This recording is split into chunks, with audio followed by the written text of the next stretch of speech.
USB-C to be common charger in EU by 2024. Microsoft scales down Russian operations. Cross-border wholesale CBDC in testing. China, Cambodia breaking ground on Navy project. Control of Ukraine internet is Russia's new focus. Free doggy bags to fight against food waste. Top Gun maker Paramount sued over copyright breach. Utah faces an environmental nuclear bomb.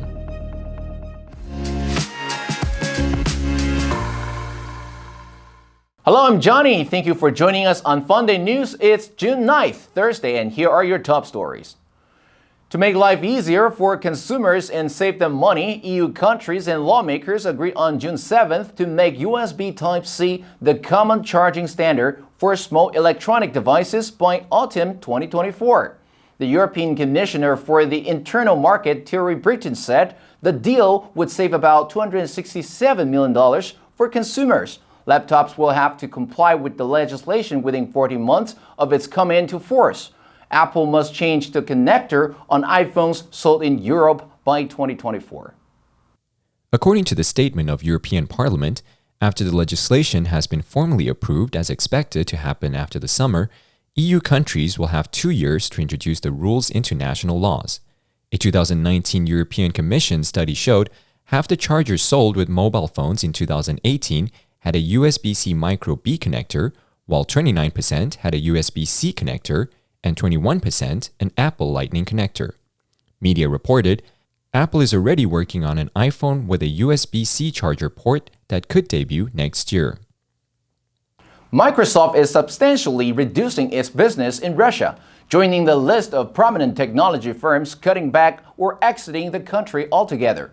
A company spokesperson said on June 8th, more than 400 employees will be affected. The company said, as a result of the changes to the economic outlook and the impact on our business in Russia, we have made the decision to significantly scale down our operations in Russia. In March, the company suspended new sales of products and services in Russia. U.S. companies in tech and other fields have been winding down operations in Russia after Putin's invasion of Ukraine. IBM said it's beginning to suspend its business operations there following a decision announced in March. Apple and Nike have halted sales. German business software maker SAP said in April it's taking steps towards an orderly exit of its operation in Russia, with plans to stop offering support for on-premise products in the country while winding down cloud services. According to a new report released on June 2nd and by the Atlantic Council, as of May 2022, 105 countries representing over 95% of global GDP are exploring a CBDC, central bank digital currency. 10 countries have fully launched a digital currency, with China's pilots set to expand in 2023. 19 of the G20 countries are exploring a CBDC, with 16 already in development or pilot stage. This includes South Korea, Japan, India, and Russia. Current financial system may face a significant interoperability problem in the near future. The report said, the proliferation of different CBDC models is creating new urgency for international standard settings. As such, many countries are exploring alternative international payment systems, such as wholesale, bank-to-bank, CBDCs. For example, if you're a bank in China watching Russia being cut off from the international financial system, you might want a backup plan. A cross-country CBDC system could be the solution, avoiding any need for the SWIFT system. Atlantic Council expects more testing of these cross-border wholesale CBDCs throughout 2022. Cambodia and China are beginning an expansion this week of the Cambodian Ream Naval Base. Chinese ambassador to Cambodia presided over the groundbreaking on June 8th, along with Cambodia's defense minister and other senior military officials, while Cambodia denied that it will allow any Chinese military presence at the naval base. A Chinese base in Cambodia could become a choke point in the Gulf of Thailand, close to the strategically important Malacca Strait. Ream Naval Base faces the Gulf of Thailand, adjacent to the South China Sea, where China has aggressively asserted its claim to virtually the entire strategic waterway. AP said, China so far operates on one acknowledged foreign military base in the impoverished but strategically important Horn of Africa nation of Djibouti. Many believe that China's People Liberation Army is busy establishing an overseas military network, even if they don't use the term base.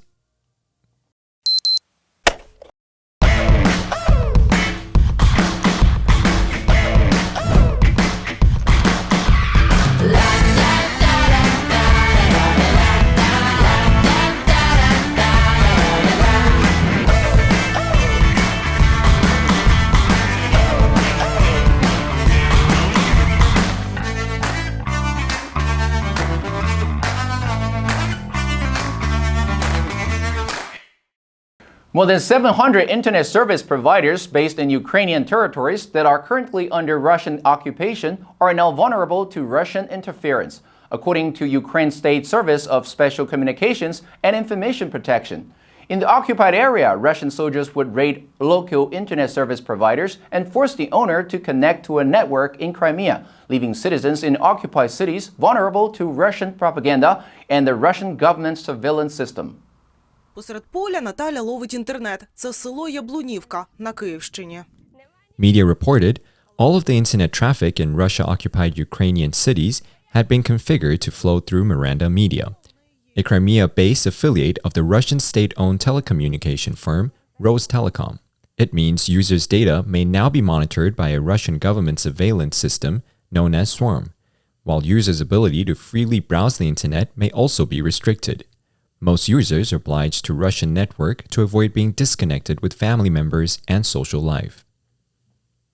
Spain's government approved the legislation on June 7th that could force bars and restaurants in Spain to offer customers free doggy bags as part of a new draft law aimed at reducing food waste. Supermarkets and businesses could also face fines of up to 60,000 euros if they fail to reduce the amount of food they throw away.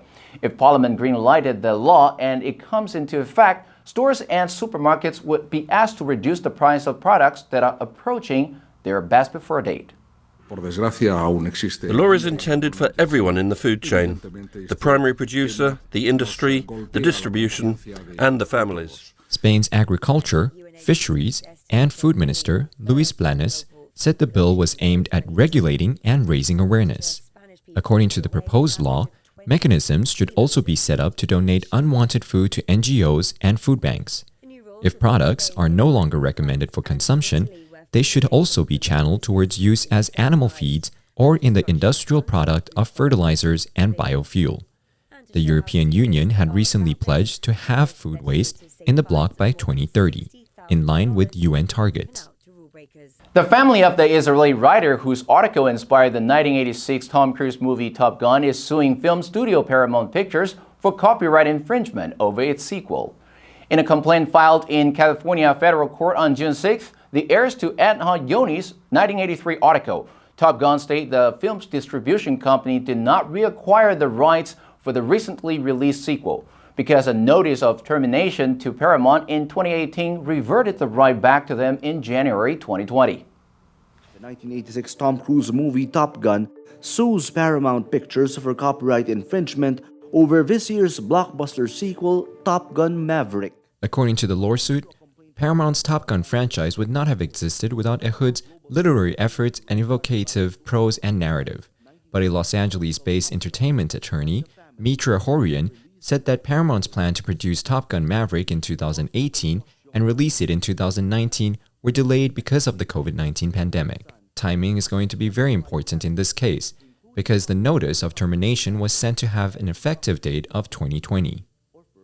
As climate change continues to cause record-breaking drought, the U.S. Great Salt Lake in Utah has already shrunk by 2/3 and continues to dry up. Scientists said the lake's flies and brine shrimp would die off as soon as this summer. But what's most alarming is the air surrounding Salt Lake City would occasionally turn poisonous.